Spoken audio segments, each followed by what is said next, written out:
Aleluia, glória a Deus, louvado e engrandecido é o santo nome do nosso Senhor Jesus Cristo. Amém, irmãos?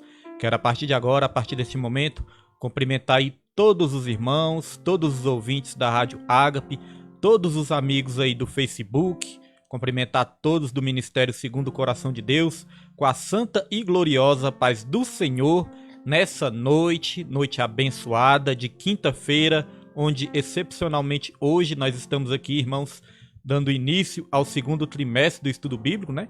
Era para ser ontem, mas como os irmãos já sabem aí, deu um problema, né? Surgiu aí um impedimento, mas Deus já deu a vitória, irmãos, e nós vamos estar aqui para trazer este estudo bíblico da palavra do Senhor abençoada nessa noite. Mas antes de tudo, antes de mais nada, nós vamos estar orando aqui, agradecendo a Deus, pedindo para Ele, irmãos, ter misericórdia de nós nessa noite, né? Nos usar segundo a vontade dele. Amém? Oremos ao Senhor. Soberano Deus, maravilhoso e eterno Pai. Meu Deus, mais uma vez nós louvamos, exaltamos e bendizemos o nome santo do Senhor. Agradecemos, meu Pai, por essa oportunidade que o Senhor nos concede de estarmos aqui, Senhor, para fazer algo tão importante, meu Pai. Para estudar o livro mais importante, meu Pai, que existe no mundo, que é a palavra do Senhor, meu Deus. Nos dê graça, meu Pai, tenha misericórdia das nossas vidas, derrame da unção do Teu Espírito Santo sobre nossas vidas, meu Deus. Abra o nosso entendimento para a compreensão da Tua palavra, meu Pai. Repreenda, meu Deus, toda retaliação, todo impedimento no mundo espiritual, nós repreendemos nessa noite. Venha aqui ungir a minha garganta, Senhor, em nome de Jesus, meu Deus. Tome a minha família, cubra com Teu sangue. Tome cada irmão que vai acompanhar esse estudo também, Senhor. Cubra com o Teu sangue puro carmesim, meu Pai. Nos dê graça nesse segundo trimestre, Senhor, para nós estarmos aqui aprendendo cada vez mais da Tua palavra e toda glória, honra e exaltação nós te damos e desde já te agradecemos em nome de Jesus.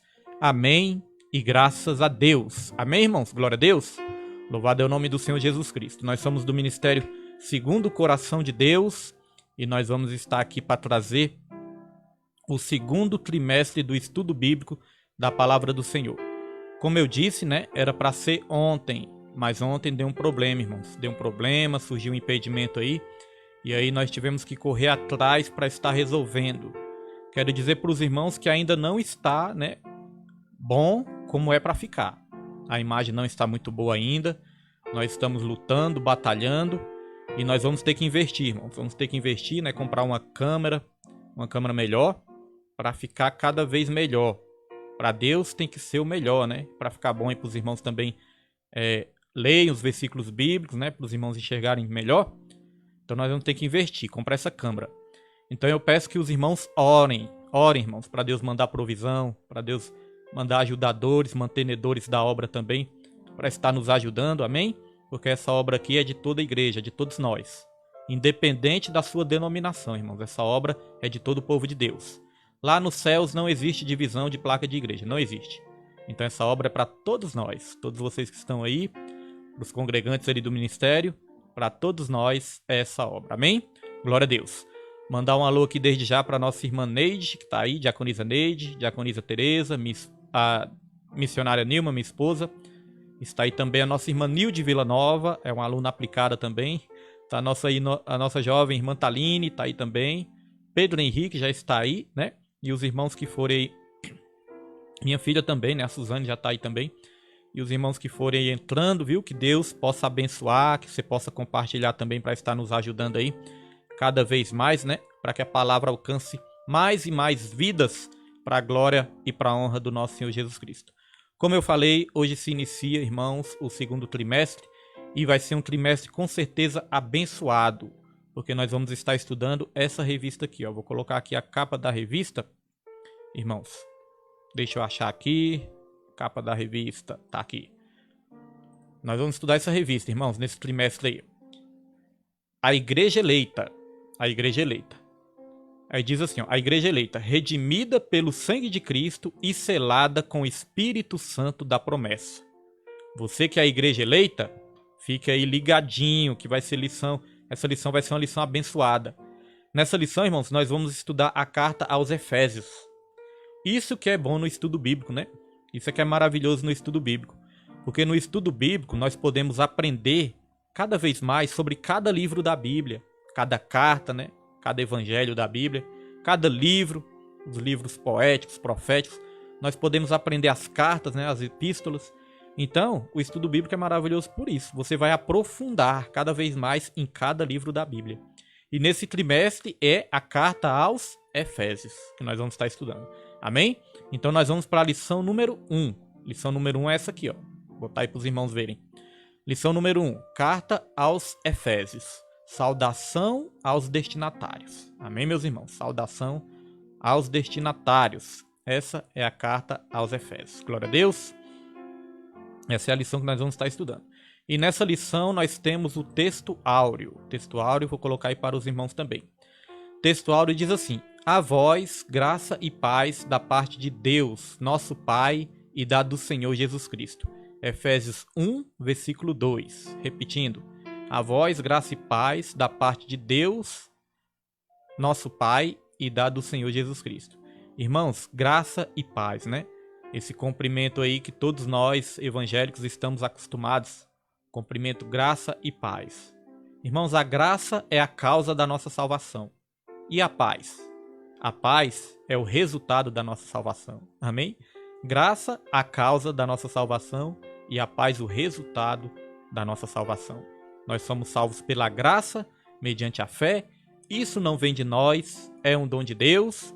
E quando nós somos salvos, quando nós recebemos da graça de Deus, nós começamos a desfrutar da graça do nosso Senhor Jesus Cristo e da paz. A paz do nosso Senhor Jesus Cristo, que excede todo o nosso entendimento. Amém, meus irmãos? Glória a Deus. Nós temos que pedir a graça, buscar a graça de Deus todos os dias das nossas vidas para encher o nosso coração de paz. Está aí também a nossa jovem Maria Clara, já está aí também, né? Maria Clarinha já está aí. Médico Daniel Cor, amém. Glória a Deus. Nosso irmão aí também tem acompanhado, né? As lives aí, as programações. Já tivemos uma programação abençoada com a missionária Nilma, programa Alcançando Almas, e uma programação abençoada também com a minha filha, né? A Suzane, e a minha esposa também hoje ajudou ela. E essa programação também é de todos os jovens. Irmãos, a verdade prática dessa lição diz assim: a epístola aos Efésios revela o propósito eterno de Deus para a igreja. Amém? Como é a primeira aula desse novo trimestre, eu vou estar lendo também aqui, irmãos, uma introdução, que é muito importante. Vou estar lendo para os irmãos. Diz assim, ó: mais um trimestre se inicia, e com ele estudaremos uma das mais queridas cartas da Igreja de Cristo, a carta aos Efésios. Da prisão, o Espírito Santo inspirou o apóstolo Paulo a fim de que escrevesse uma epístola que serviria de orientação para as múltiplas necessidades da igreja. O apóstolo escreve com o coração do pastor que ama as suas ovelhas. Isso é importante, né? Dentre muitos pontos destacados na epístola, o que alegra a Igreja de Cristo é saber que nele fomos eleitos para tão grande salvação. Uma salvação oferecida a todos quantos se arrependem e creem no Evangelho. Uma vez eleitos no Filho, estamos em Cristo, a cabeça da Igreja, e como seu corpo temos a incumbência de executar sua missão na terra até o grande e glorioso dia de sua vinda. Portanto, vivamos como a Igreja que honre o seu dono e mostre Cristo Jesus, o Filho de Deus, ao mundo. Um bom trimestre para todos nós, né? Irmãos, é o que todos nós desejamos. Vamos aprender muito, irmãos. Essa lição é apenas a introdução. Não perca, irmãos, não perca, porque uma aula aprofunda a outra. E os irmãos que perderem alguma lição, se inscreva no nosso canal do YouTube, porque nós vamos estar postando ali todas as aulas para a edificação espiritual da sua vida. Nós estamos fazendo o estudo mais importante do mundo, do livro mais importante do mundo, que é a Palavra de Deus. Por que, pastor William, que é o estudo mais importante do mundo? É porque é o estudo da Palavra de Deus. Amém, meus irmãos? Glória a Deus. Então vamos aqui, Efésios 1, versículo... a leitura bíblica em classe. Nós vamos para a leitura bíblica em classe, e eu vou estar botando aí para os irmãos também, colocando aí para os irmãos lerem. A leitura bíblica em classe, nós temos aqui o primeiro versículo, a primeira passagem está em Efésios, capítulo 1, versículo 1 e 2. E também nós vamos ler Atos dos Apóstolos, versículo 19, de 1 ao 7. Efésios 1, versículo 1 vai dizer: Paulo, apóstolo de Jesus Cristo, pela vontade de Deus, aos santos que estão em Éfeso e fiéis em Cristo Jesus. A vós, graça e paz da parte de Deus, nosso Pai, e da do Senhor Jesus Cristo. Amém? E nós vamos aqui também para Atos dos Apóstolos, capítulo 9, versículo 15. Perdão, irmãos. Atos 19, né? Deixa eu ler aqui de novo, pera aí. Atos 19, deixa eu ver onde minha filha botou aqui. Aqui, Atos 19. Diz assim, irmãos, Atos 19, versículo 1 até o versículo 7. Diz assim: E sucedeu que enquanto Apolo estava em Corinto, Paulo, tendo passado por todas as regiões superiores, chegou a Éfeso, e achando ali alguns discípulos, disse-lhes: Recebestes vós já o Espírito Santo quando crestes? E eles disseram-lhe: Nós nem ainda ouvimos que havia Espírito Santo. Perguntou-lhes então: Em que sois batizados então? E eles disseram: No batismo de João. Mas Paulo disse: Certamente João batizou com o batismo do arrependimento, dizendo ao povo que cresce no que após ele havia de vir, isto é, em Jesus Cristo. E os que ouviram foram batizados em nome do Senhor Jesus. E impondo-lhe Paulo as mãos, veio sobre eles o Espírito Santo, e falavam línguas e profetizavam. Estes eram ao todo uns 12 varões. Glória a Deus. Irmãos, é muito importante. Como nós vamos estar estudando aqui a carta aos Efésios, é bom nós estudarmos também, nós lermos toda a carta aos Efésios, mas nós lermos também a carta, né, de Atos dos Apóstolos, o livro de Atos dos Apóstolos. Amém? Porque o livro de Atos dos Apóstolos narra ali a história de Paulo, a conversão de Paulo. E o apóstolo Paulo, como nós vamos aprender aqui, é o autor da carta aos Efésios. Amém? Então vamos lá. O objetivo geral. Objetivo geral: mostrar o propósito divino na epístola aos Efésios. Objetivos específicos: apresentar a autoria e a data da epístola, identificar para quem foi dirigida a epístola aos Efésios e explicar o propósito da escrita, a mensagem contida na epístola. Amém? Glória a Deus, louvado é o nome do Senhor Jesus Cristo. Peço que os irmãos, tenham paciência. Estudo bíblico, nós temos que ter paciência. Muitas vezes o crente perde a bênção por falta de paciência. Nós podemos perder uma revelação tremenda, irmãos, que Deus quer trazer através do estudo, Muitas vezes nós perdemos por falta de paciência. Então vamos lá. Interagindo com o professor vai dizer: o assunto deste trimestre é a carta aos Efésios. Nela estudaremos gloriosas doutrinas e orientações pastorais para a vida prática de nossos alunos. Uma coisa importante é essa, que todas as lições do estudo bíblico, irmãos, nós trazemos uma aplicação prática para as nossas vidas. Nós não vamos falar só do que aconteceu naquele tempo. Nós vamos falar também como nós podemos aplicar hoje tudo isso, todos esses ensinamentos nas nossas vidas.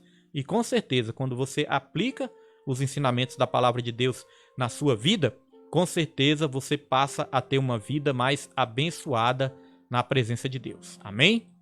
Então vamos lá para a introdução. Vou estar lendo aqui minha revista e é importante, Os irmãos quiserem adquirir a revista, irmãos, vou colocar aqui de novo. Vocês podem comprar essa revista. Qualquer livraria aí evangélica está tendo essa revista. A revista do segundo trimestre de 2020, a Igreja Eleita. Nós não estamos estudando ainda o terceiro trimestre por causa dessa pandemia. Então é o segundo trimestre, a Igreja Eleita. Amém? Glória a Deus, louvado é o nome do Senhor Jesus Cristo. Vamos aqui para a introdução. A introdução vai dizer: a epístola aos Efésios é denominada de a coroa dos escritos de Paulo e ainda de a rainha das epístolas. Nela, o propósito eterno de Deus para a igreja está revelado por meio de Cristo Jesus. Nesta lição, estudaremos os aspectos introdutórios e as principais abordagens doutrinárias da epístola. Durante esse estudo, o conteúdo da epístola deve nos levar à adoração a Deus e ao aperfeiçoamento de nossa vida cristã. Amém, irmãos? Então, o estudo dessa epístola vai nos ensinar cada vez mais, nos levar cada vez mais à adoração a Deus e ao aperfeiçoamento de nossa vida cristã. Como nós vamos aprender aqui mais na frente, nós somos santos no sentido de sermos separados, mas não somos perfeitos. Então nós precisamos do quê? De um aperfeiçoamento. E o que nos aperfeiçoa na caminhada, o que nos aperfeiçoa é a palavra de Deus. Aprender cada vez mais. Crescer cada vez mais na graça e no conhecimento do nosso Senhor Jesus Cristo. Amém? Agora nós vamos aqui para o tópico 1. tópico 1 vai dizer autoria e data. Nós vamos aprender sobre o autor dessa carta e também que ano ela foi escrita, né? Quando ela foi escrita. Subtópico 1 diz a autoria. Conforme o costume da época, o autor inicia a carta declarando sua identidade. Paulo, apóstolo de Jesus Cristo. Então o autor aqui já está identificado, né? O apóstolo Paulo. E os irmãos sabem que o apóstolo Paulo, antes o nome dele era Saulo, né? Antes da conversão ele se chamava Saulo, mas ele preferiu adotar o nome ali de Paulo. Daqui a pouco nós vamos aqui aprender por que também, irmãos. Então nós queremos aqui trazer também um versículo da palavra de Deus, porque os irmãos leem ali todo o capítulo 9 de Atos dos Apóstolos, a partir do versículo 1 até o versículo 18, vai falar da conversão de Paulo, como Paulo ali teve um encontro com Jesus e se converteu. Mas hoje eu quero ler especificamente o versículo 15, que diz assim, ó: Disse, porém, o Senhor: Vai, porque este é para mim um vaso escolhido, para levar o meu nome diante dos gentios, e dos reis e dos filhos de Israel. Então Paulo foi um vaso escolhido por Deus. E você também? Você é um vaso escolhido por Deus? Você é um vaso escolhido por Deus, que nessa noite você possa assumir a sua identidade de vaso, assumir o seu chamado, né? Aqui o apóstolo Paulo ele foi escolhido para levar o nome de Deus diante dos gentios. E é importante dizer que gentios, irmãos, era todos aqueles que não eram judeus naquela época, né? Foi escolhido também para levar o evangelho de Jesus, o nome de Jesus diante de reis, uma missão muito difícil, né? Porque o rei tinha autoridade ali para prender, para matar. E também diante dos filhos de Israel. Nós sabemos que o apóstolo Paulo começou a pregar ali para os filhos de Israel, para os judeus, mas muitos não deram crédito, irmãos, à pregação do apóstolo Paulo. E aí o apóstolo Paulo se voltou, sabe para quem? O apóstolo Paulo se voltou para os gentios. E com isso o evangelho chegou a mim e a você também. Porque nós, né, não somos judeus, nós também somos considerados gentios por não sermos judeus. Amém? Mas quando nós cremos no evangelho, nós passamos a ser filhos de Abraão pela fé, para a honra e para a glória do Senhor Jesus Cristo. Então a revista vai continuar dizendo assim: o livro de Atos menciona que ele se chamava Saulo, nome hebraico, mas que também era conhecido como Paulo. A referência está lá em Atos 13, versículo 9. Em hebraico, Saulo significa solicitado, provavelmente uma homenagem a Saul, o primeiro rei de Israel, que pertencia à mesma tribo do apóstolo. Que homenagem, né, irmãos? Recebeu o nome ali de Saulo, né, em homenagem a Saul. Nós sabemos que Saul foi um rei ali escolhido pelo povo, né? O povo queria um rei, escolhido pelo povo inteiro, né? Porque o povo queria um rei, mas na verdade quem ungiu, né? Quem escolheu, quem mandou Samuel ungir foi Deus, irmãos. Foi ali, né? Deus que escolheu, mas seguindo ali a vontade do povo que queria um rei. E nós sabemos que Saul, ele acabou se desviando dos caminhos do Senhor. Saul, ele acabou desobedecendo a vontade de Deus e acabou se desviando, meus irmãos, infelizmente, né? E aí Davi assumiu no lugar de Saul. E o apóstolo Paulo, ele recebeu o nome de Saulo em homenagem, provavelmente, né, em homenagem a Saul, e é um nome hebraico. Importante dizer que o Antigo Testamento foi escrito em hebraico, algumas partes do Antigo Testamento foi escrito em aramaico, algumas partes de Daniel, né, algumas partes ali de Neemias foi escrito ali em aramaico, e o Novo Testamento foi escrito em grego, amém? Grego comum. Então, irmãos, vamos avançar aqui. Já Paulo significa pequeno, era o seu nome romano. Paulo significa pequeno.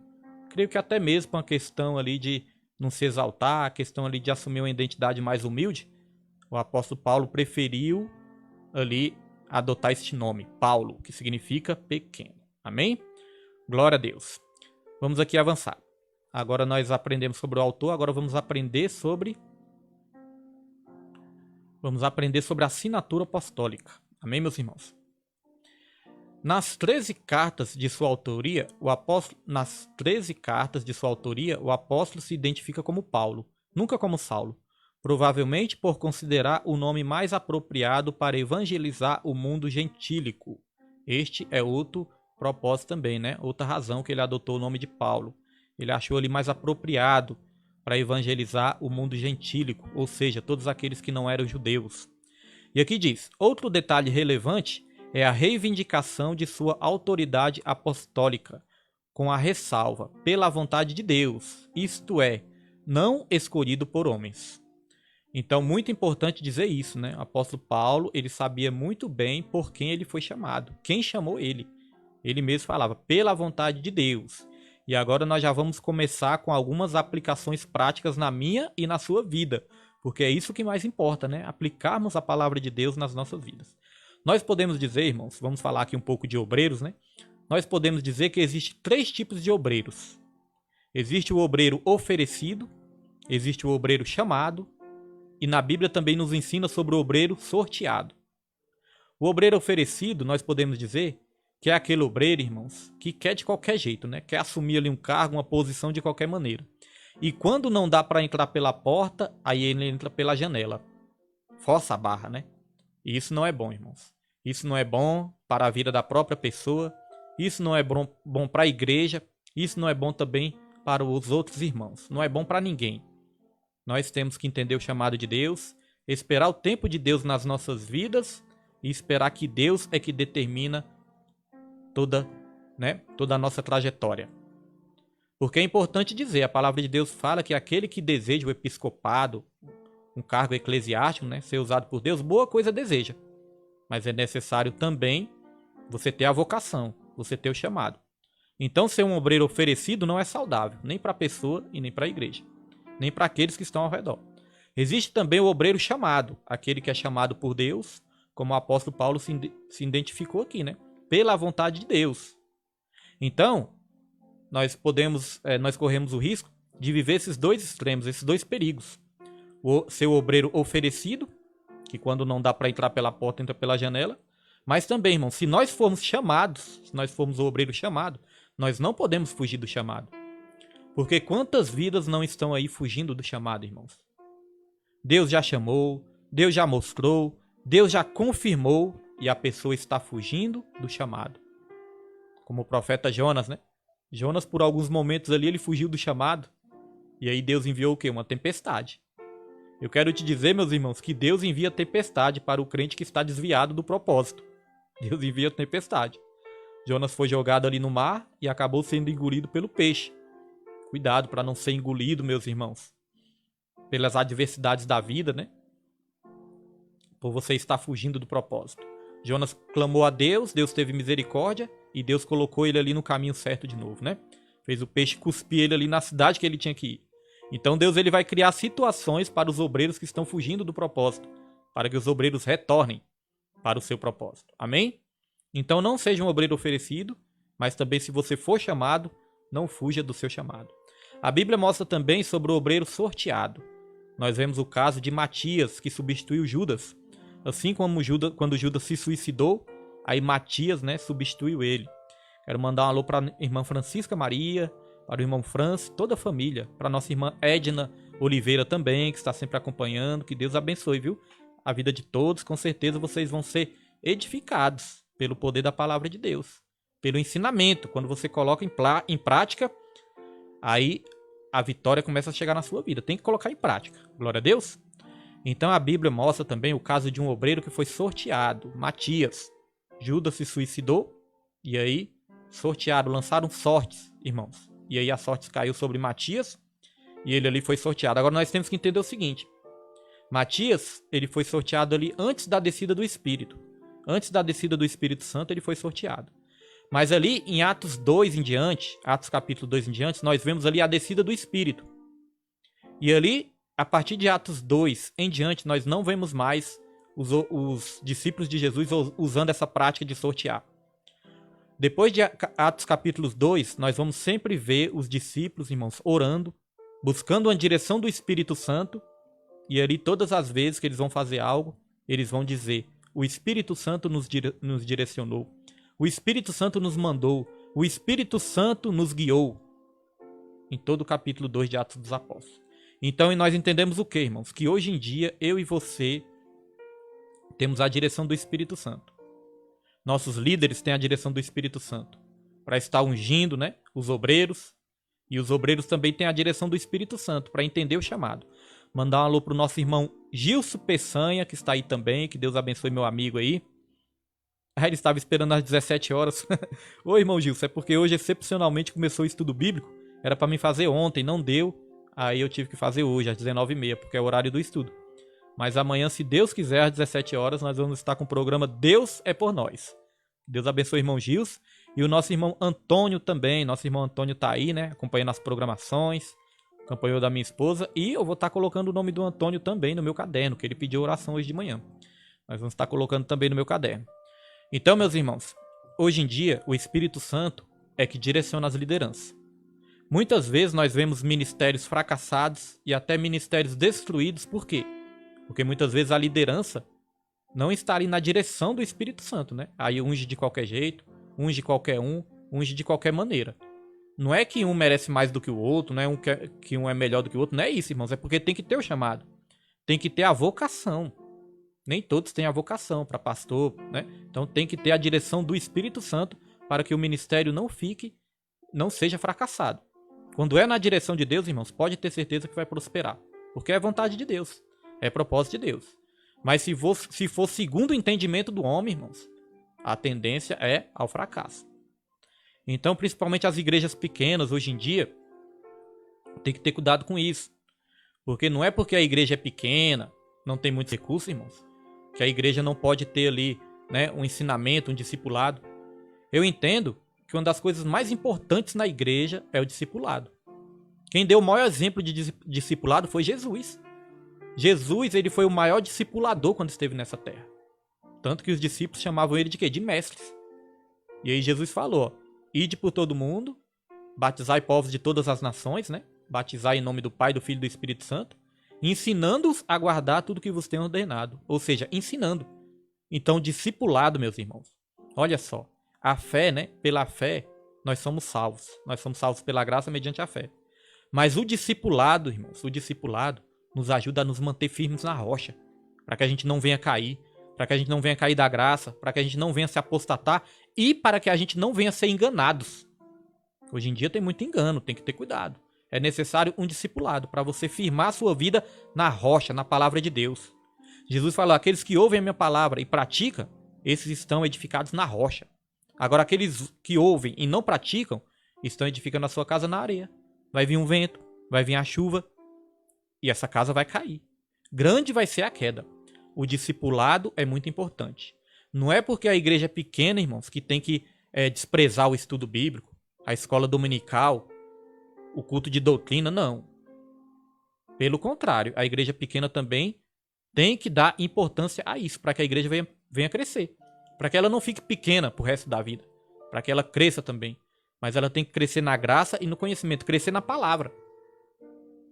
Aquilo que você quer usar, irmãos, para dar crescimento para a sua igreja, aquilo que você usar para alimentar a igreja, irmãos, vai ser aquilo que você vai ter que sempre usar. Vou dar o exemplo aqui. Se você usa a palavra de Deus para alimentar a igreja vai estar crescendo, você usa a palavra de Deus, você vai estar sempre alimentando a igreja com a palavra de Deus, com certeza o crescimento vai ser saudável. Agora, se você quiser alimentar a igreja com entretenimento, com grandes eventos, né? E desprezar a palavra de Deus só com entretenimento, irmãos, porque o entretenimento é a imitação diabólica do avivamento. Traz emoção para nossa carne, né? Nós nos emocionamos ali, nos alegramos, mas tem que ter cuidado. Se quiser alimentar a igreja só com entretenimento, vai ter que ser com isso aí que você vai continuar alimentando ela.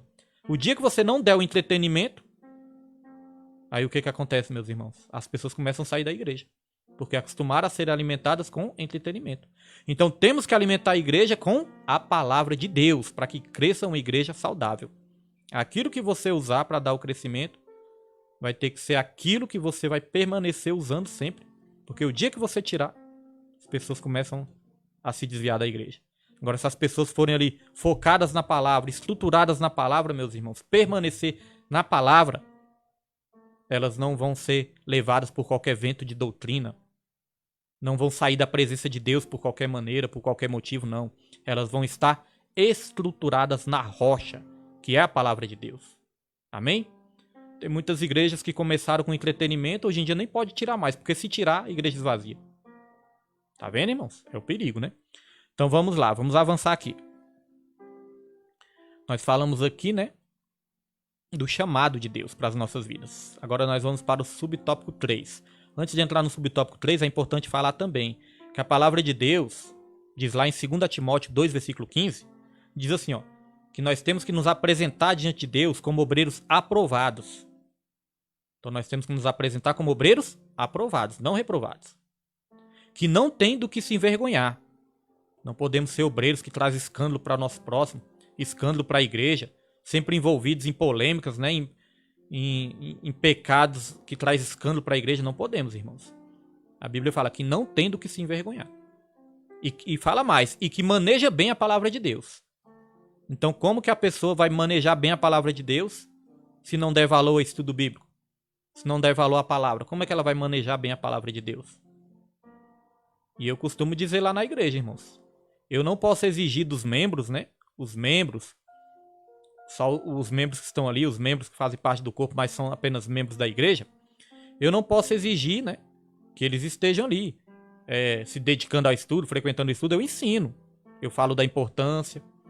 Eu ensino a importância do estudo bíblico. Eu incentivo a todos estarem dando valor ao estudo bíblico. Mas eu não posso exigir dos congregantes, dos membros, né? Porque são membros. Agora, dos obreiros, irmãos, dos obreiros nós podemos sim colocar essa condição. Para ser obreiro da casa do Senhor, tem que estar participando dos estudos. Se quer ser obreiro, tem que participar. Agora, se não quer, fazer o quê, né? Irmãos, então é como Jesus falou, se alguém quiser vir após mim, negue-se a si mesmo. Ah, pastor William, mas eu não gosto. Não gosta? Tem que negar a si mesmo. Porque se a pessoa quer, a pessoa vai sim se dedicar. Jesus falou, quem quiser vir após mim, negue-se a si mesmo. Tome a sua cruz e siga-me. Então, para ser obreiro, tem que se preparar. Porque como é que o obreiro vai cuidar das vidas que chegarem na igreja se ele não tiver uma preparação no estudo? Então, uma coisa é ser membro, outra coisa é ser obreiro. Liderança, né, evangelista, pastor, líderes, as lideranças têm que estar participando sim. Amém, meus irmãos? Glória a Deus, louvado é o nome do Senhor Jesus. Subtópico 3, vai dizer aqui, uma epístola da prisão. Diz assim, a epístola foi escrita no período em que Paulo se encontrava preso em Roma. Ele se identifica como prisioneiro de Jesus Cristo, o preso do Senhor e o embaixador em cadeias. Irmãos, o apóstolo Paulo estava preso. E aqui nós queremos trazer outro ensino prático para as nossas vidas. Talvez você esteja aí, né, passando alguma aflição, talvez você esteja passando aí alguma dificuldade, e talvez você não esteja aí conseguindo sentir paz, sentir alegria na caminhada, né? Talvez você esteja sentindo uma angústia, um vazio. Olha só, irmãos, o apóstolo Paulo ele estava preso. Ele estava preso em Roma. Na verdade, o apóstolo Paulo ele escreveu 3 cartas de dentro da prisão. Uma delas é a carta à igreja de Éfeso, a outra é a igreja aos Filipenses,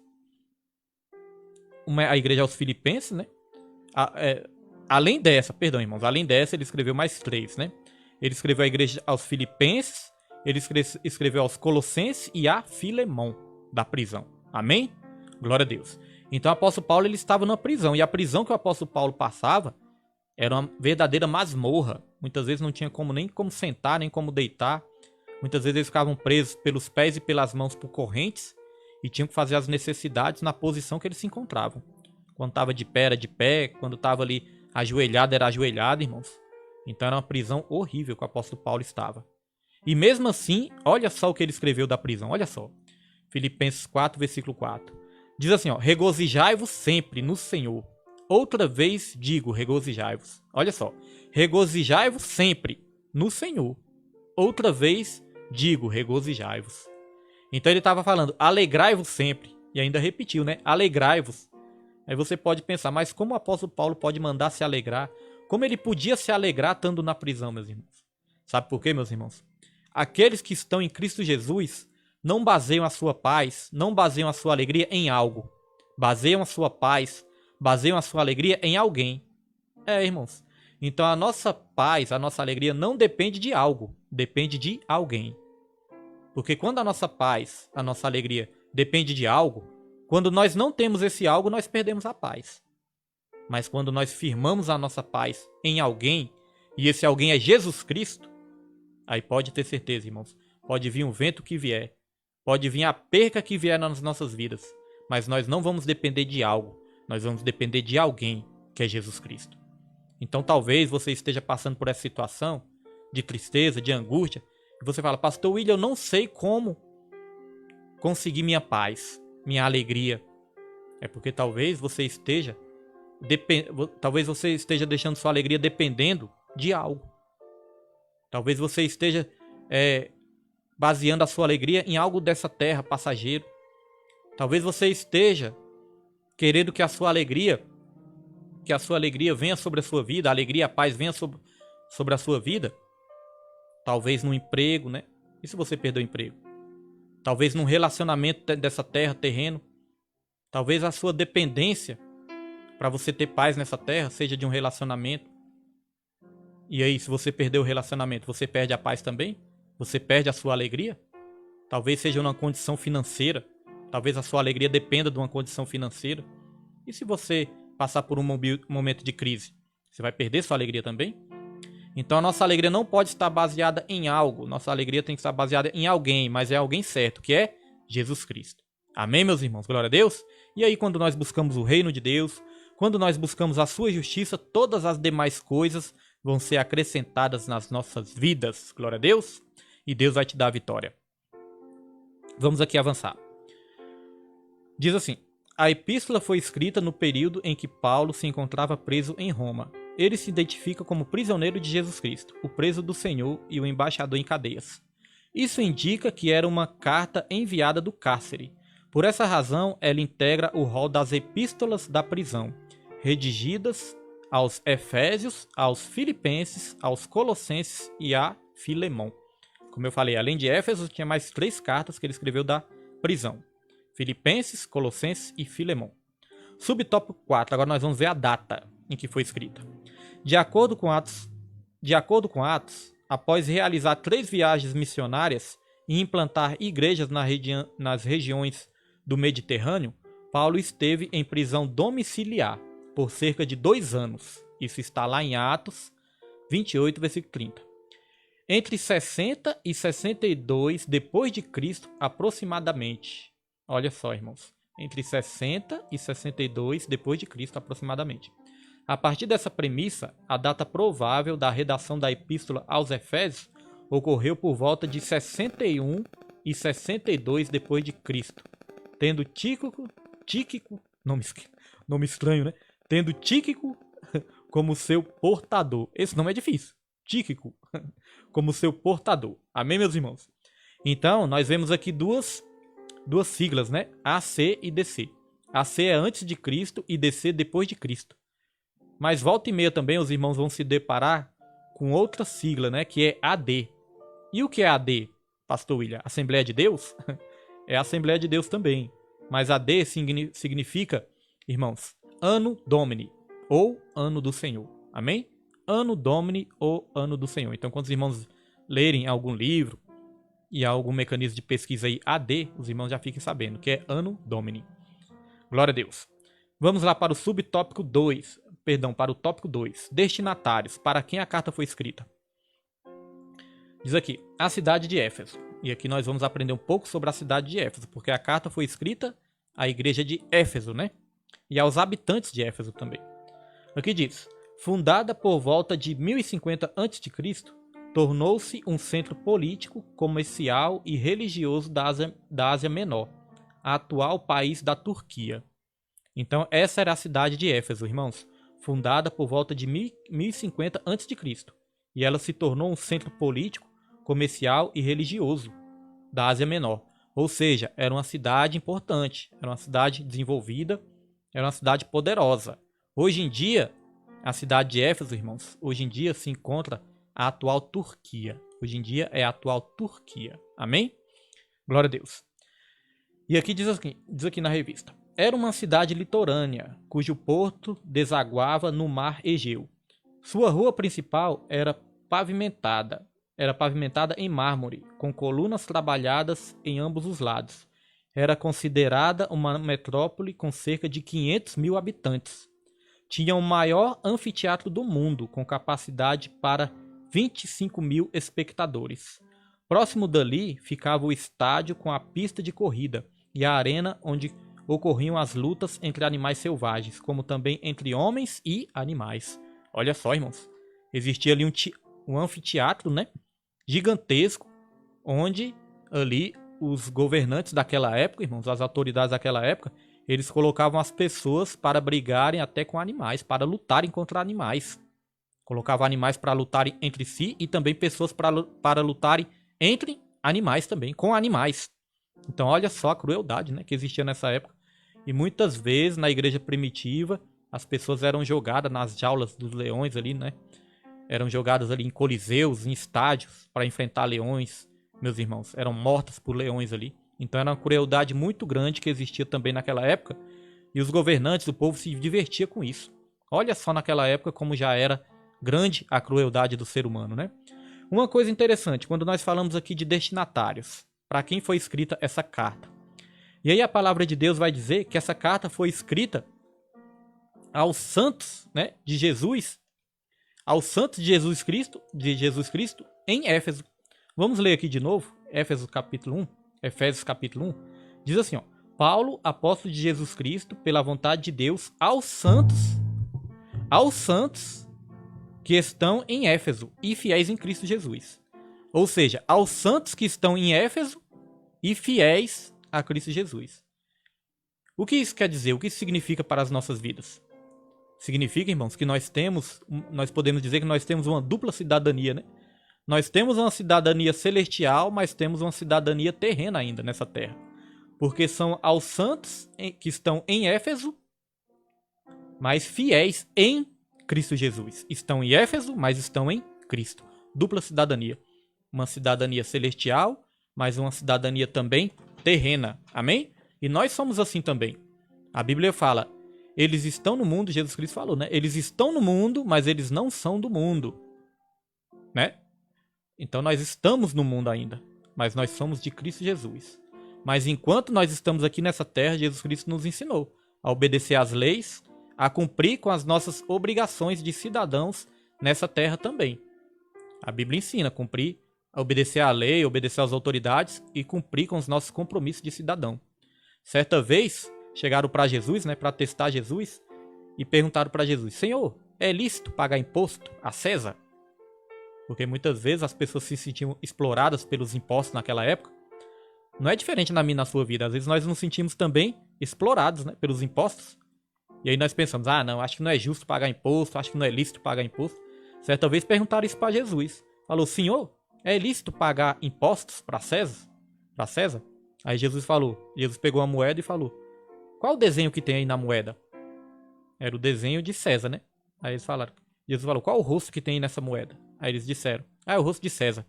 Aí Jesus falou: então dê a César o que é de César e a Deus o que é de Deus. Isso nos ensina que nós temos que cumprir com as nossas obrigações de cidadão dessa terra também. Então, irmão, se nós como cristãos temos a fama de mal pagadores, que não pagamos nossos impostos, que pegamos emprestados e não pagamos, né? Que damos calote, pode ter certeza, meus irmãos, isso não é vontade de Deus, não. Isso não é testemunho que o crente tem que dar, não. Quantos crentes envolvidos em escândalos, né? Que não cumprem com as suas obrigações de cidadãos. E muitas vezes, nós como cidadãos dessa terra também, nós queremos pregar um Deus desonesto, né? Queremos pregar um Deus desonesto. Esse dia eu tava meditando sobre isso. Porque às vezes eu já ouvi falar assim, Deus, se eu sou cristão, por exemplo, se a pessoa quer disputar uma faculdade, quer disputar uma vaga de emprego. Aí a pessoa pensa assim, não, se eu sou cristão, a vaga tem que ser minha. Aí a pessoa não se prepara, a pessoa não estuda. Às vezes a pessoa quer passar numa faculdade, fala, não, se eu sou cristão, eu vou passar. Às vezes a pessoa quer passar num concurso público, né? Fala, não, eu sou cristão, então eu tenho que passar. O ímpio tem que perder a vaga e eu tenho que passar. Deus não pode dar a vaga pro ímpio, não, tem que dar pra mim. Mas, irmãos, pensa no seguinte. Se o ímpio se esforçou, se o ímpio se dedicou, se o ímpio se estudou, irmãos, se o ímpio estudou e o crente não estudou. Então, às vezes, o crente acorda meio-dia, né? Dorme até tarde, acorda meio-dia, não estuda, não corre atrás e quer que Deus seja um Deus desonesto. Não, tem que tomar a vaga do ímpio e me dar, porque eu sou cristão, eu sou crente. Então, prega-se um Deus desonesto. Porque se o ímpio estudou, se o ímpio se esforçou, irmãos, é o ímpio que vai passar. A vaga tem que ser do ímpio. Porque ele se estudou, ele estudou, ele se preparou para isso. Então, às vezes, as pessoas acham que Deus é um Deus que dá um jeitinho brasileiro, né? Prega-se um Deus como se fosse um Deus que dá um jeitinho brasileiro. Porque esse jeitinho brasileiro, na verdade, se chama malandragem. Na verdade, se chama desonestidade, esse jeitinho brasileiro. Eu quero dizer que esse jeitinho brasileiro não é o jeito de Deus, irmãos. Quando as pessoas querem de qualquer maneira. Eu tô na dispensação do Senhor. Aí não se prepara, não se esforça, não trabalha honestamente, não procura ser honesto. Quantos crentes desonestos? E acha que Deus tem a obrigação de dar, porque é crente. Pois eu quero dizer, irmãos, que isso não é o que a Bíblia ensina, não. A Bíblia nos ensina nós sermos honestos, retos, praticarmos a justiça de Deus, é claro, em primeiro lugar, mas também obedecermos às autoridades, nos esforçarmos, trabalharmos, e aí nós vamos comer do fruto do nosso trabalho. E às vezes o cristão tem outro defeito. Às vezes o cristão, irmãos, inveja a prosperidade do ímpio. Por que o ímpio tem e eu não tenho? Por que o irmão tem e eu não... Por que aquele que não serve a Deus tem e eu não tenho? Como os Salmos de Asaf, né? Vai dizer que Asaf invejou a prosperidade do ímpio. Mas depois que ele descobriu o final do ímpio ali. Porque como eu falei, se o ímpio estudar nessa terra, se o ímpio se preparar nessa terra, se o ímpio ser honesto, se esforçar, ele vai conseguir um bom emprego, ele vai conseguir prosperar. Mas nós não estamos falando aqui de salvação. Se ele não aceitar Jesus, ele perde salvação, né? Se ele não reconhecer Jesus como Salvador, ele vai perder a salvação. Mas as coisas dessa terra, meus irmãos, é através de luta, esforço, preparação, honestidade, trabalho, seriedade. Minha esposa estava dando testemunho aqui, que ela não teve oportunidade de estudar. E eu, meus irmãos, eu tive a oportunidade, mas eu preferi ir para a malandragem, preferi ir para a rua. Então eu perdi grandes oportunidades na minha vida. Hoje em dia, graças a Deus, Deus tem restituído muitas coisas. Porque nós estamos trabalhando, se esforçando, trabalhando para Deus também. Mas eu perdi grandes oportunidades na minha vida, porque não dei valor ao estudo. Então não pense que só porque você é cristão, só porque você é crente, meus irmãos, Deus tem que te dar tudo. Tirar do ímpio para te dar, não. Você tem que se esforçar. Você tem que se preparar. Amém? Glória a Deus. Vamos aqui. Nós falamos isso porque nós estávamos comentando sobre a cidadania dos céus, mas a cidadania da terra também. Vamos aqui para o subtópico 2, a religiosidade em Éfeso. Diz assim: a cidade abrigava o templo de Ártemis, Diana, a deusa da fertilidade, construída em mármore. A economia da cidade dependia dos milhares de turistas que a visitavam. Sua maior fonte de renda era o comércio de nichos de prata vendidos no templo, razão pela qual seus moradores ficaram alarmados com a pregação de Paulo contra a idolatria. Então a cidade de Éfeso também era uma cidade bastante idólatra. Ela vivia na idolatria. Irmãos, nós falamos aqui do anfiteatro que existia lá também, né?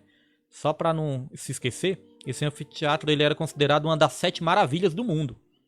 Para você ver como que a cidade era onipotente, né?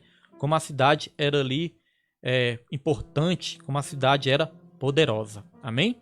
Então uma coisa importante também se dizer, essa cidade, ela cultuava a deusa Diana. Era uma cidade idólatra. E Paulo, ele aproveitou até mesmo essa cultura, essa crença errada que eles tinham, né, para começar a pregar ali em Éfeso, meus irmãos. Então ali existia a idolatria. E sabe o que acontece? O povo de lá, os religiosos, né, o povo judeu daquela época, eles lucravam com a idolatria. Por quê? Porque eles vendiam ali estátuas, vendiam objetos, né, nichos de prata, como diz aqui. Vendiam objetos. Vendiam, como se diz hoje em dia, né? Chama santinhos, essas coisas assim. Vendiam, irmãos, coisas que remetiam, né, à lembrança da deusa Diana. Então, lucrava com a idolatria. Por que eu estou trazendo isso? Porque hoje em dia, infelizmente, nós vemos isso acontecendo também, né? Infelizmente, irmãos, hoje em dia, nós não estamos aqui, viu, irmãos, para julgar a igreja, para apontar nem nada. Nós estamos aqui para aprender da palavra de Deus e aplicar nas nossas vidas, o ensino prático nas nossas vidas. Hoje em dia, infelizmente, no nosso meio cristão, nós vemos muitos também lucrando com a idolatria. Porque, irmãos, nós já saímos da idolatria. No mundo nós éramos idólatras, mas nós já saímos da idolatria. Mas quantas vezes nós não vemos nos templos, né, nas denominações, vendendo objetos também? Tudo começou ali com a igreja católica, vendendo indulgências. Vendiam ali, ainda dizia que para pessoas ser salva tinha que comprar aquelas indulgências. E aí às vezes nós criticamos, né? Às vezes os cristãos criticam, os crentes criticam a Igreja Católica, mas às vezes os cristãos também no meio dos evangélicos está acontecendo isso. Muitos lucrando com a idolatria, vendendo objetos como se os objetos fossem amuletos, né? É como se fossem amuletos. Aí eles pegam o objeto e ungem, né? Fala, esse objeto é ungido. Aí vende o objeto. Ungido e vendido, né? Então, meus irmãos, isso é idolatria também. Aí a fé da pessoa começa a ser baseada no objeto, não é mais em Jesus. Não é mais no sangue de Jesus. Eles dizem que para Jesus curar tem que levar um objeto para casa. Para Jesus abençoar, para Jesus dar a benção, para Jesus dar o milagre, tem que levar o objeto. Aí é sabonete ungido, fronha de travesseiro ungido, vassoura ungido, cajado ungido, não sei mais o que ungido. Como é que é o nome? Aquele... Oh, meu Deus do céu, esqueci o nome. Candelabro, irmãos. Candelabro ungido.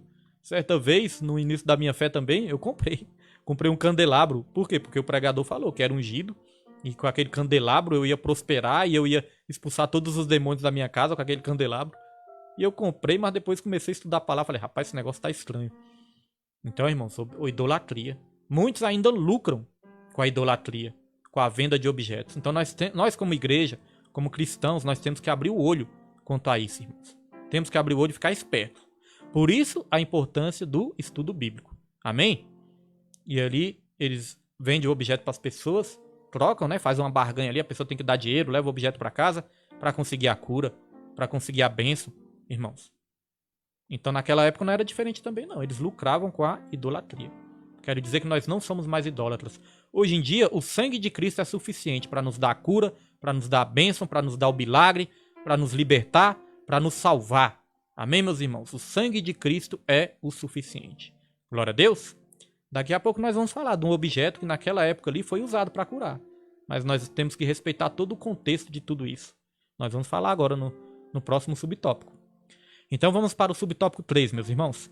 Que os irmãos devem pensar, e o lenço de Paulo? Nós vamos falar sobre isso. Subtópico 3, a igreja de Éfeso. Paulo evangelizou a cidade e seus arredores durante 3 anos. Está lá em Atos 20 e 31. É importante ler a carta aos Efésios e também Atos dos Apóstolos. Para a gente ficar bem por dentro mesmo, viu, irmãos? Aqui diz, quando chegou a Éfeso, o apóstolo encontrou 12 discípulos, os quais batizou nas águas e conduziu a receber o batismo no Espírito Santo. Em seguida, evangelizou os judeus na sinagoga por um espaço de 3 meses. E como alguns judeus resistiram ao evangelho, voltou-se para os gentios, pregando num salão alugado na escola de Tirano. Então, o apóstolo Paulo, meus irmãos, começou a pregando ali, né? Ele encontrou os 12 discípulos, começou pregando ali naquelas regiões. Depois ele pregou também a alguns judeus, né? Alguns judeus na sinagoga, ele evangelizou alguns judeus na sinagoga. E também alguns judeus resistiram à pregação dele, resistiram ao evangelho. Quero trazer outro ensinamento prático para mim e para a sua vida. Sobre as pessoas que resistem, né, ao evangelho, irmãos. Resistem ao Espírito Santo. As pessoas que resistem ao evangelho, irmãos, perdem a benção. Perde a benção. Porque aqui mostra claramente, irmãos, que quando não quer, meus irmãos, a benção vai para outro. Se você não quer a benção de Deus, se você não quer a salvação, se você não quer a libertação, com certeza vai ter outras pessoas que querem, né? Então, quando não quer, meus irmãos, perde a benção e o outro toma posse da benção. Aqui vai dizer que os judeus foram evangelizados por Paulo, mas eles resistiram à pregação. Resistiram ao Espírito Santo. Isso é um perigo que todos nós corremos. Resistir à palavra de Deus, resistir à pregação, resistir à correção. Porque às vezes nós até estamos na igreja, mas nós estamos querendo resistir à correção. Então às vezes Deus usa um homem de Deus, uma mulher de Deus, um irmão para nos corrigir, a gente resiste, a gente não quer. Aí sabe o que acontece? A gente perde a bênção. Aí sabe o que acontece, irmãos? Outro toma posse da bênção que era para ser minha e sua. É isso que acontece. E nós vemos muito isso acontecendo, irmãos, no nosso meio. Pessoas perdendo a bênção porque resiste à palavra, porque resiste ao evangelho, porque resiste à correção. Aí perde a bênção, aí chega outro e toma posse da bênção. Amém, meus irmãos? Então não vamos resistir à pregação da palavra para que a gente não venha perder a bênção de Deus. Vamos aqui continuando. Em Éfeso, Deus usou Paulo poderosamente e a igreja crescia, pois até os lenços e aventais do apóstolo foram usados para curar os enfermos e expulsar os demônios. Está lá em Atos 19, versículo 2. Então aqui nós vemos essa passagem, irmãos. o lenço de Paulo era usado para curar. Agora, irmãos, uma coisa é importante. Nós não podemos pegar situações ali isoladas da Bíblia para fazer uma doutrina. Isso não serve de doutrina, meus irmãos. Naquele tempo, quando o apóstolo Paulo fundou a igreja de Éfeso, né? Começou a evangelizar ali e acabou até fundando a igreja de Éfeso. Naquele tempo, essa igreja foi fundada debaixo de uma grande unção, de um grande derramamento do Espírito Santo, de um grande poder do Espírito Santo. Havia muitas manifestações dos dons espirituais, batismo com o Espírito Santo, milagres, sinais e prodígios existiam naquela época. Até os lenços de Paulo estavam sendo usados ali, e aventais, né, para curar naquela época. Mas nós não podemos fazer isso de doutrina. Ah, se o lenço curava, agora eu vou começar a vender o lenço. E uma coisa importante é essa, irmãos. O lenço não era vendido. Não era vendido, não era trocado. Você não tinha que fazer um voto de 100 mil reais, de 100 reais, 200, 500 reais. Você não tinha que fazer um voto. Não. Era tudo de graça e pela graça. Porque de graças recebeste, de graças dai. Mas nós não podemos fazer isso de uma doutrina. Isso não é doutrina. Isso foi um caso que aconteceu. Que às vezes a pessoa quer pegar um fato isolado para fazer uma doutrina. Certa vez Jesus usou lodo para curar, né, um cego. Isso quer dizer que a gente pode pegar lama e sair jogando no olho de todo mundo para curar todas as pessoas? Não, né? Porque nós não podemos fazer de doutrina. Deus ele pode voltar a fazer, voltar a usar um lenço ou um barro? Pode, porque Deus ele pode todas as coisas. Deus é o mesmo ontem, hoje e eternamente. Mas isso não quer dizer, irmãos, que é uma doutrina. Que vai ser assim em todos os casos. Não, irmãos. Não quer dizer isso. Amém? Então nós temos que entender isso, para não sermos enganados. Glória a Deus. Então eu creio que Deus ele usava situações ali esporádicas, né? Situações ali isoladas, irmãos, para nos ensinar algo. Mas nem tudo nós podemos fazer de doutrina. Por exemplo, o ladrão da cruz. O ladrão da cruz, né? O ladrão da cruz, irmãos, o malfeitor ali que a palavra diz da cruz. O que acontece? O que estava à direita? O que estava à direita, ele creu em Jesus. E quando ele creu em Jesus, ele foi salvo, né? Jesus falou, hoje mesmo você estará comigo no paraíso. Então ele não se batizou nas águas. Então muitos usam isso para falar, não precisa se batizar nas águas não. Para que se batizar nas águas? O ladrão da cruz foi salvo e não precisou se batizar. Aí quer fazer uma doutrina, quer fazer disso uma doutrina. Não, meus irmãos, aquilo foi um caso isolado. Não tinha como ele se batizar ali. Mas o que nós aprendemos, né, na nossa doutrina, no nosso ensinamento, é que é necessário sim. Não que o batismo salve, não é o batismo que vai salvar, mas o batismo, ele acompanha a salvação. Eu entendo que é necessário o batismo, irmãos, porque o batismo, ele é uma confissão pública de fé. Você está confessando Jesus perante os homens. E aqueles que confessam Jesus perante os homens, Jesus também confessa ele perante o Pai, né, que está nos céus. Mas aquele que nega, então é a confissão pública de fé. Mas o batismo só tem efeito para a salvação se for acompanhado pela fé. A fé é salvadora. Porque na verdade é a fé que salva. Jesus falou, ide por todo mundo, né? E pregar o evangelho a toda criatura. Quem crê e for batizado será salvo. Então nós vemos que o primeiro critério é qual? É crer. E aí o batismo faz o quê? Acompanha a salvação. Tem coisas que acompanham a salvação. O batismo não salva, mas acompanha a salvação. As boas obras não salvam, mas acompanham a salvação. A Santa Ceia do Senhor, a ceia do Senhor que a gente, né, faz memória do nome de Jesus, não salva, mas acompanha a salvação. A oração, né, pagar um preço ali de oração, de jejum, de consagração, não é nosso esforço que vai nos salvar, mas acompanha a salvação. Muitos falam assim, não precisa se esforçar nessa terra. Irmão, se a gente não se esforçar, a gente cai. Se a gente não se esforçar para ter uma vida de oração, de devoção a Deus, a gente cai, a gente se desvia. Então são coisas que acompanham a salvação. Amém, meus irmãos? Glória a Deus? Então vamos aqui avançar que nós já estamos quase indo para o finalzinho aqui. Grandes líderes da igreja também passaram por Éfeso. Apolo ministrou ali e foi instruído por Priscila e Áquila. Está lá em Atos 18, versículo 24 e 28. Viu como é importante ler Atos dos Apóstolos para entender também? Aqui diz, Timóteo também foi designado para pastorear na cidade. Está lá em 1 Timóteo 1, versículo 3. E segundo Irineu, bispo grego do primeiro século. O apóstolo João também liderou a igreja. Irmãos, por falar em apóstolo João, né? O apóstolo João também liderou essa igreja. E é importante falar do apóstolo João, porque o apóstolo João também foi usado por Jesus, irmãos, para escrever uma carta à igreja de Éfeso, né? Mas quando o apóstolo João escreveu essa carta, foi lá em Apocalipse. E aí nós vamos ler aqui, olha que coisa interessante. Nós vamos ler que Apocalipse 2, versículo 4, para a gente trazer um ensinamento para as nossas vidas também. Olha só o que diz. Tenho, porém, contra ti que deixastes a tua primeira caridade. Ou, em algumas traduções, né? Que deixastes o primeiro amor. Tenho, porém, contra ti que deixastes o teu primeiro amor. Então, olha só, irmãos, que interessante. Essa igreja de Éfeso, ela foi fundada, como eu falei aqui, né? Debaixo de muita unção, debaixo do poder do Espírito Santo, debaixo de sinais, prodígios e maravilhas, muitas coisas acontecendo ali para edificar a fé, né, daqueles discípulos. Mas quando chega lá em Apocalipse, na carta à igreja de Éfeso, lá em Apocalipse, a palavra de Deus vai dizer que eles tinham boas obras, que eles não suportavam os falsos profetas, que eles trabalhavam na obra de Deus, né? Que eles tinham doutrina, eles tinham tudo isso. Eles perseveravam nas lutas, nas tribulações, eles perseveravam. Só que Jesus ainda tinha uma coisa ali contra, né, aquela igreja que estava errada ali. Jesus falou, tenho contra ti, porém, que deixastes o primeiro amor. Aí Jesus fala, arrependa-te e volte às práticas das primeiras obras. Então nós aprendemos, irmãos, nessa caminhada com essa carta à igreja de Éfeso também, nós aprendemos que tem coisas nas nossas vidas que tem que ser restauradas. Tem coisas que na nossa caminhada, né, nossa caminhada como é longa, é dura, é árdua, é trabalhosa, tem coisas que nós vamos perdendo. Perdendo a essência da adoração, né? Perdendo o primeiro amor. Então tem coisas que tem que ser restituídas nas nossas vidas. Tem que ser recuperadas nas nossas vidas. Naquela igreja, era o primeiro amor que tinha que ser restaurado, recuperado.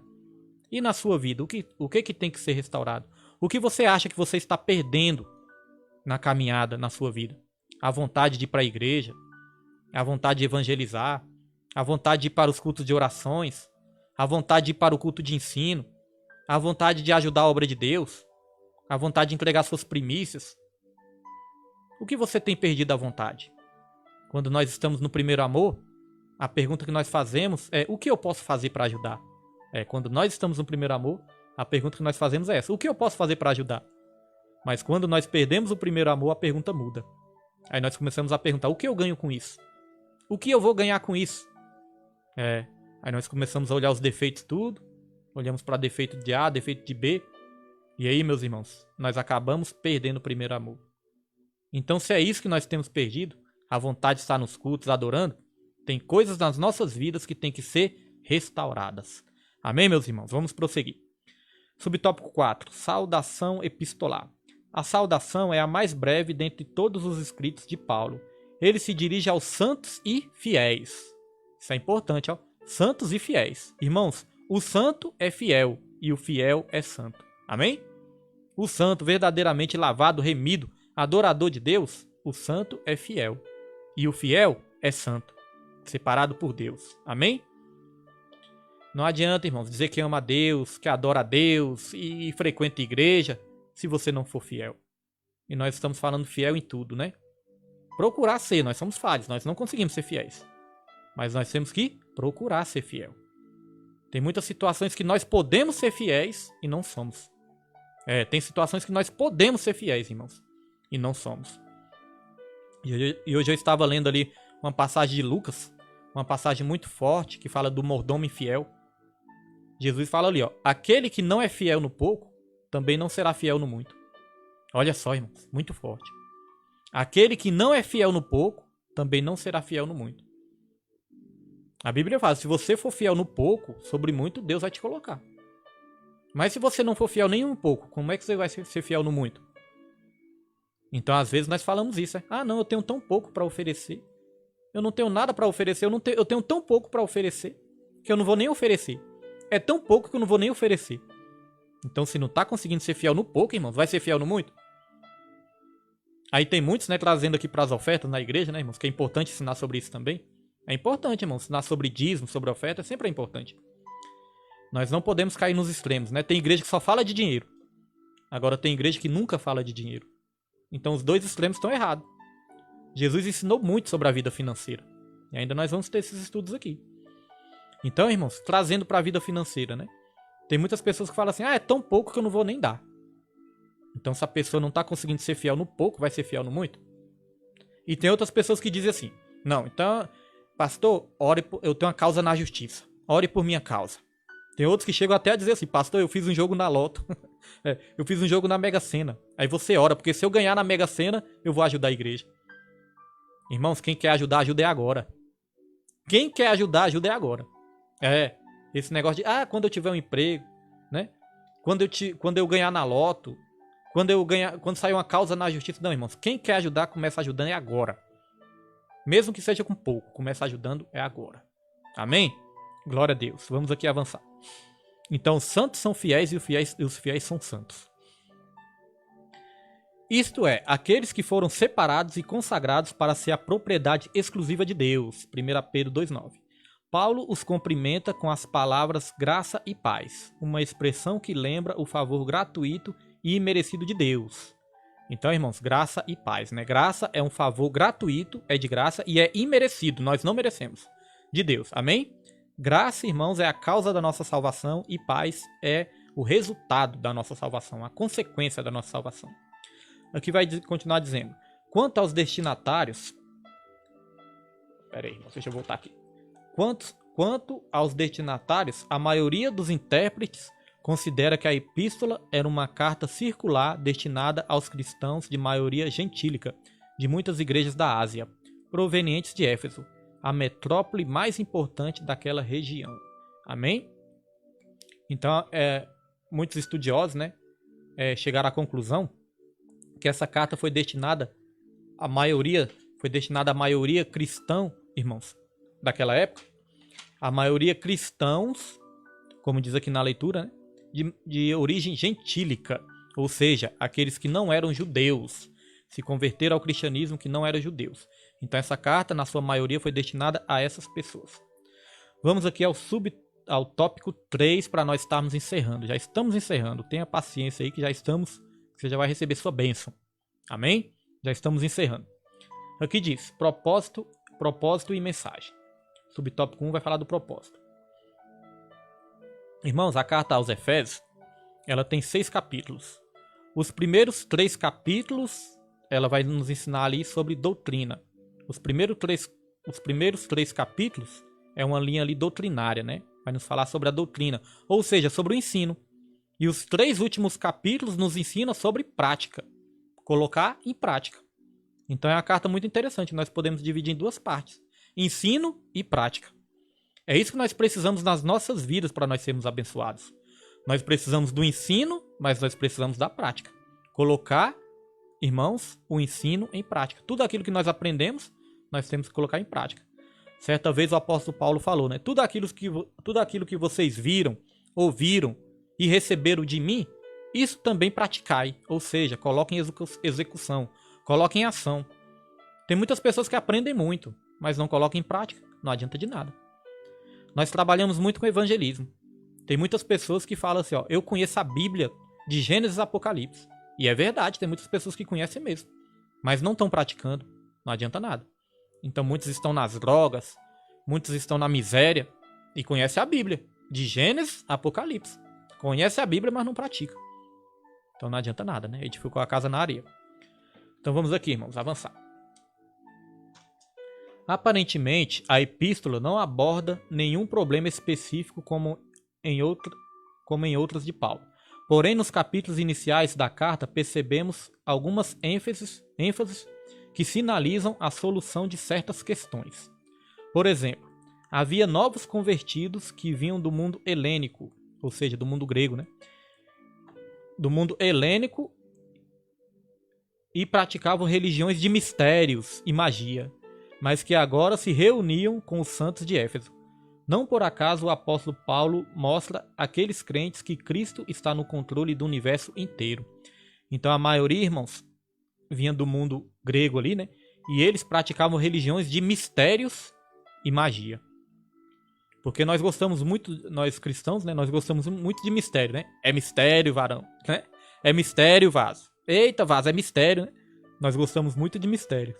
Agora nós temos que entender, irmãos, que nem todos os mistérios são de Deus, né?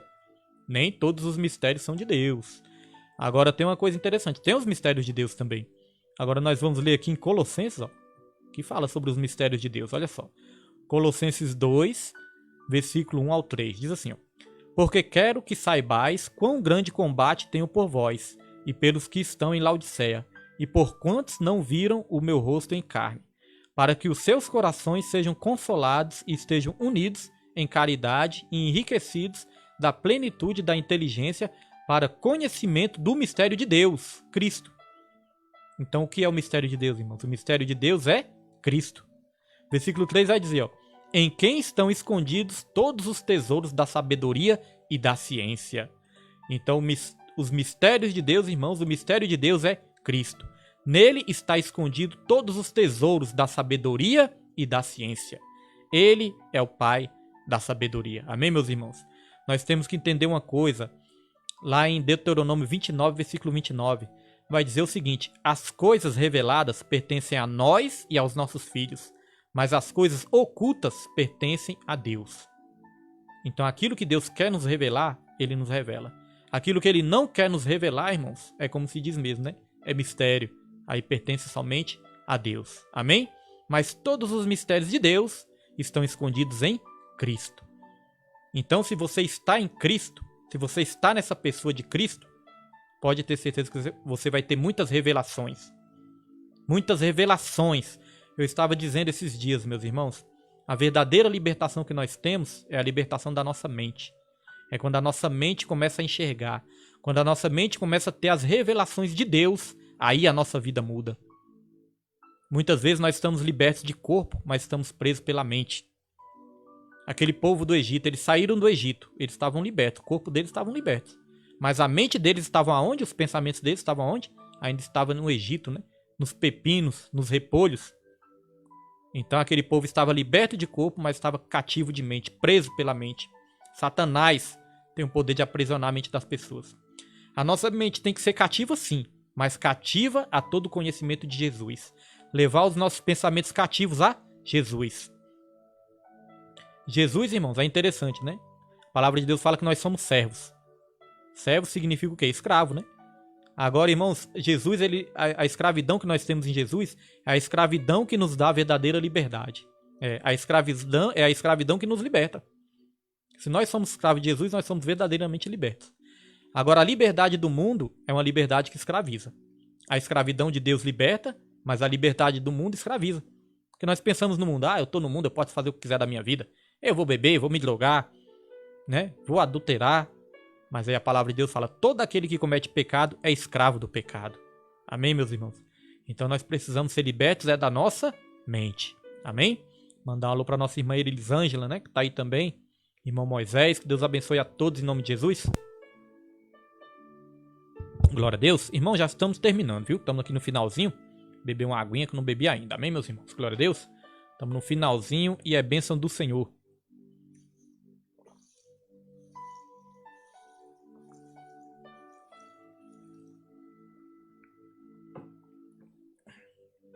Usando aqui a garrafa do meu filho, né? A garrafa que meu filho me deu.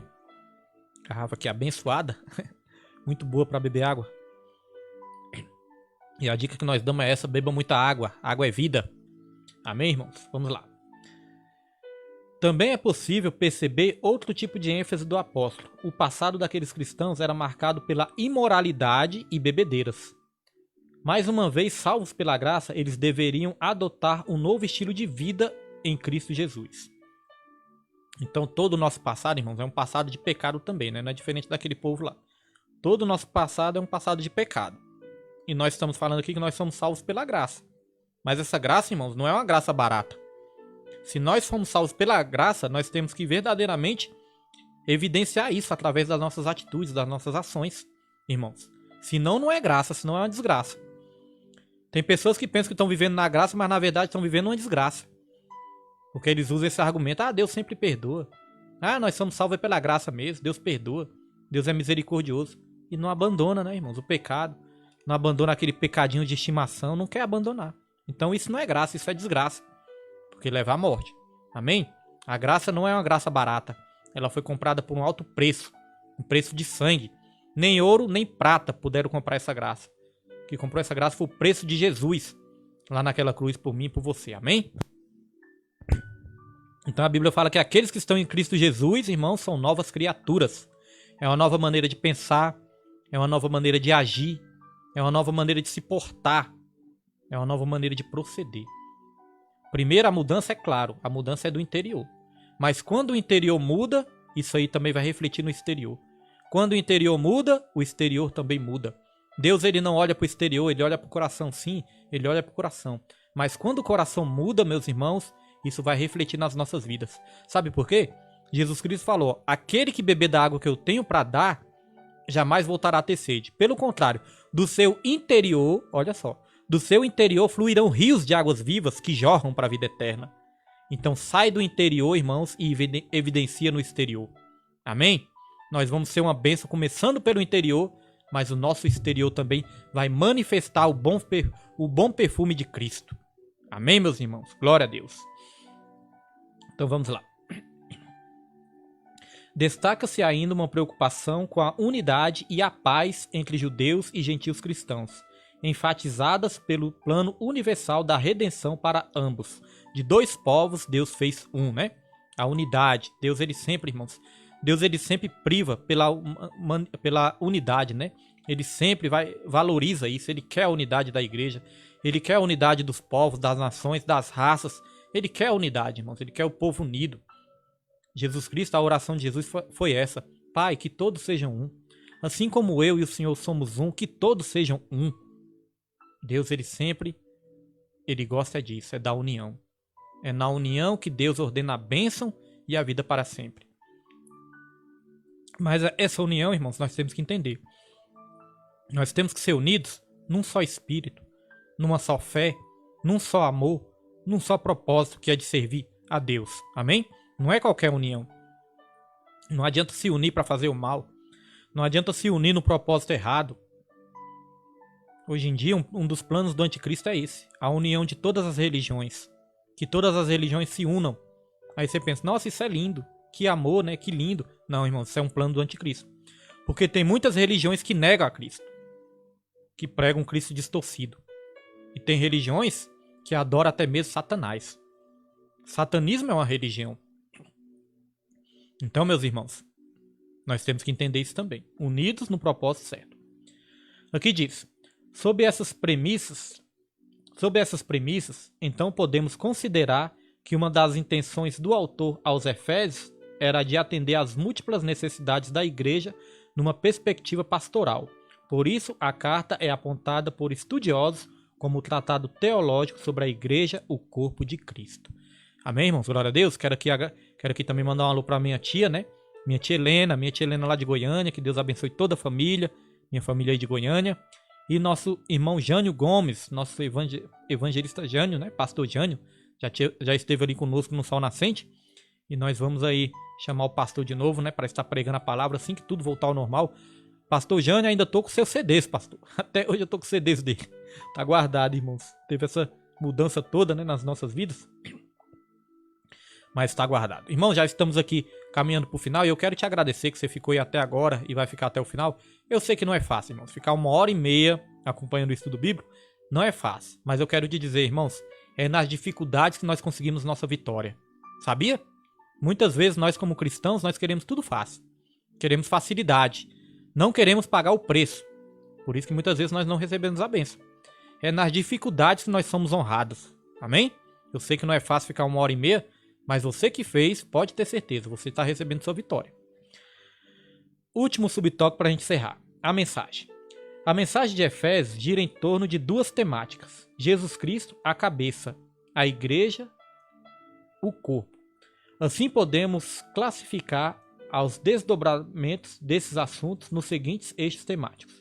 A consumação do plano eterno de Deus na pessoa Jesus Cristo.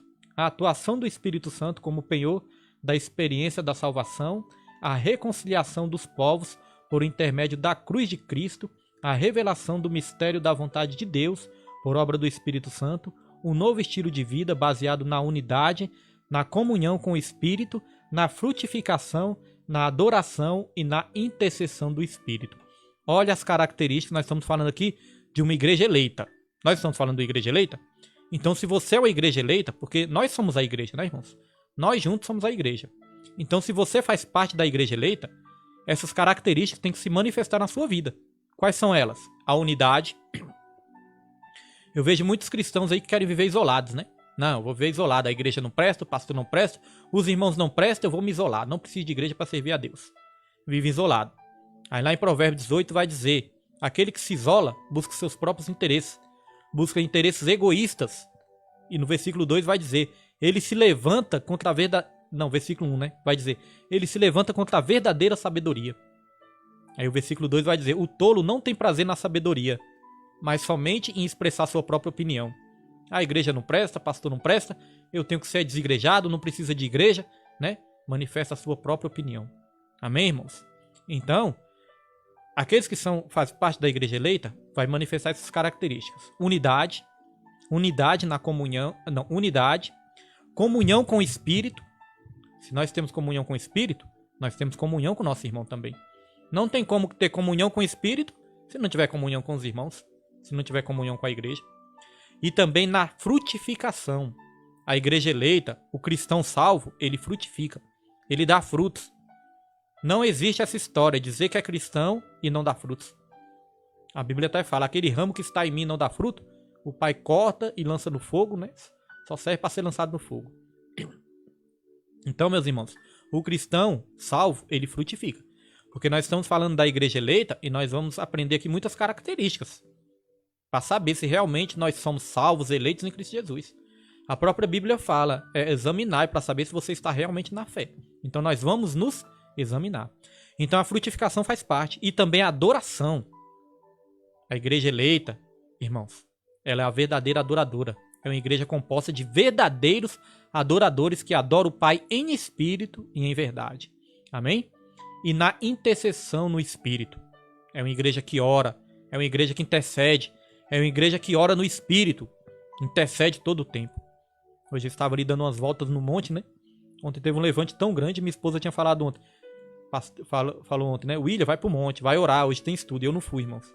Acabando teve um levante tão grande que eu não consegui nem fazer a programação. O estudo. Eu falei, hoje eu quero ver se eu não vou. Aí hoje eu fui lá pro monte, irmãos, estava orando. Aí eu pensei, rapaz, o Espírito Santo é uma benção, né? Ter o Espírito Santo.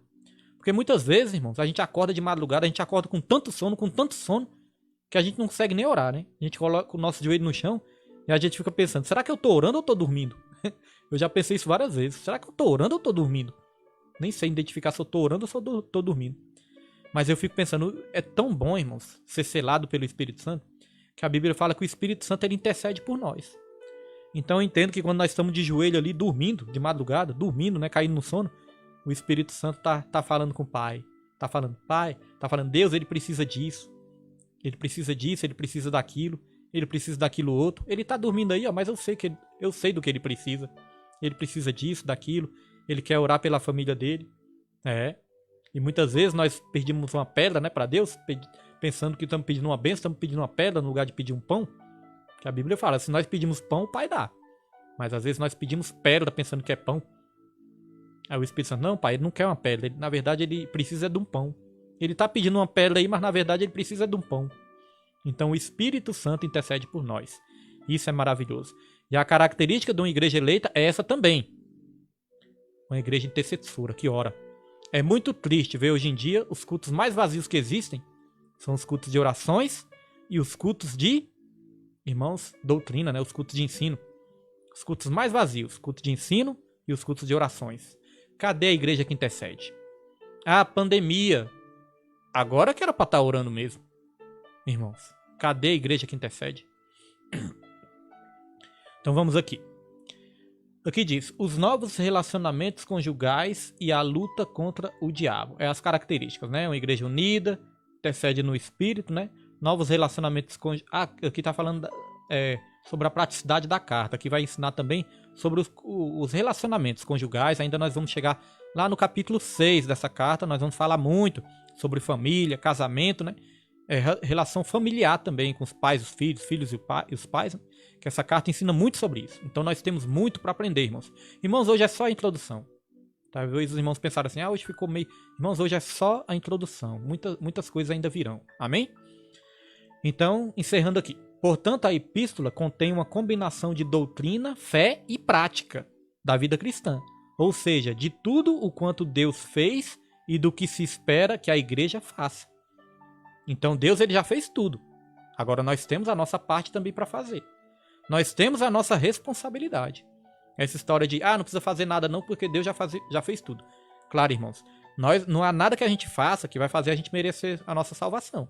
Né? Não é nossos esforços, não é nossa obra, nada. Mas nós temos sim nossa responsabilidade. Junto com a salvação tem as nossas responsabilidades. Às vezes nós queremos só as bênçãos, mas não queremos as responsabilidades. Então, olha só, Tiago 4,17 vai dizer, Tiago 4,17, assim também a fé, se não tiver as obras, é morta em si mesma. Então a fé sem obras é morta. Amém, irmãos? Se nós somos a igreja eleita, se nós temos fé em Jesus Cristo, isso vai resultar também em obras. Conclusão para a gente encerrar. A epístola revela um elaborado resumo da salvação e suas implicações para a vida cristã.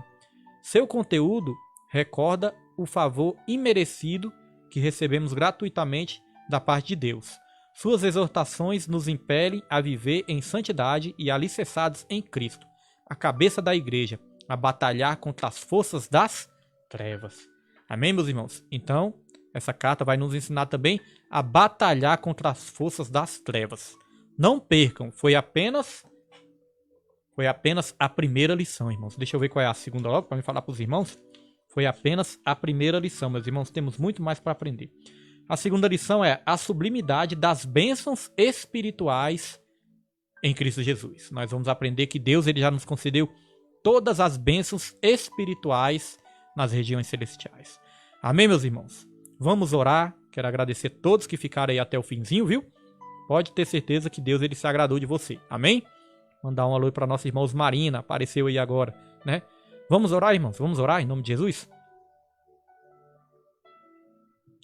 Glória a Deus. Irmãos, eu peço para os irmãos orem também para que a gente possa melhorar, amém? Comprar uma câmera boa, botar aqui uma câmera boa para ficar cada vez melhor para os irmãos, um áudio melhor, mais para frente comprar um microfone melhor também, para que fique cada vez melhor para meus irmãos. Amém? Glória a Deus. Aleluia. Vamos aqui orar e agradecer a Deus. Soberano Deus, maravilhoso e eterno Pai, quero te agradecer, meu Deus, por este estudo abençoado, meu Deus. Eu sei que foi apenas a introdução, meu Pai. Grandes coisas ainda estão por vir através desse estudo, através dos ensinamentos que o Senhor vai passar, através dessa revista, através da Tua palavra, Senhor. Ô, meu Pai, nós cremos que nós vamos aprender, Senhor, não somente a ouvir a Tua palavra, não somente, meu Pai, aprender mais de Ti, mas nós vamos aprender também a praticar a Tua palavra, Senhor. Eu creio que nós não vamos ficar só na teoria, Senhor. Nós vamos, meu Senhor, aprender cada vez mais contigo, a colocar tudo em prática, todos os ensinamentos que o Senhor tem nas nossas vidas, nós vamos colocar em prática, meu Pai, para que as bênçãos do Senhor nos alcancem nessa terra também, porque nós aprendemos que nós somos cidadãos celestiais, mas ainda somos cidadãos dessa terra também, meu Pai. Eu creio que as famílias vão aprender muito também, Senhor, a sermos, meu Pai, melhores esposos, melhores esposas, melhores pais, melhores filhos, meu Deus. E nós vamos também, meu Pai, terminar aprendendo, Senhor, a combater contra todas as forças das trevas, Senhor, em nome de Jesus. Que o Senhor possa abençoar cada vida que assistiu esse estudo, cada vida que acompanhou esse estudo, meu Pai, que o Senhor abençoe, que o Senhor repreenda todo o mal, toda a retaliação, meu Deus, contra os congregantes do ministério, contra os irmãos que estão acompanhando esse estudo, meu Deus, e que o Senhor possa estar abençoando cada um, meu Pai, porque o Senhor já fez tudo, meu Deus. Cabe a nós tomarmos posse de todas as bênçãos que o Senhor tem para as nossas vidas.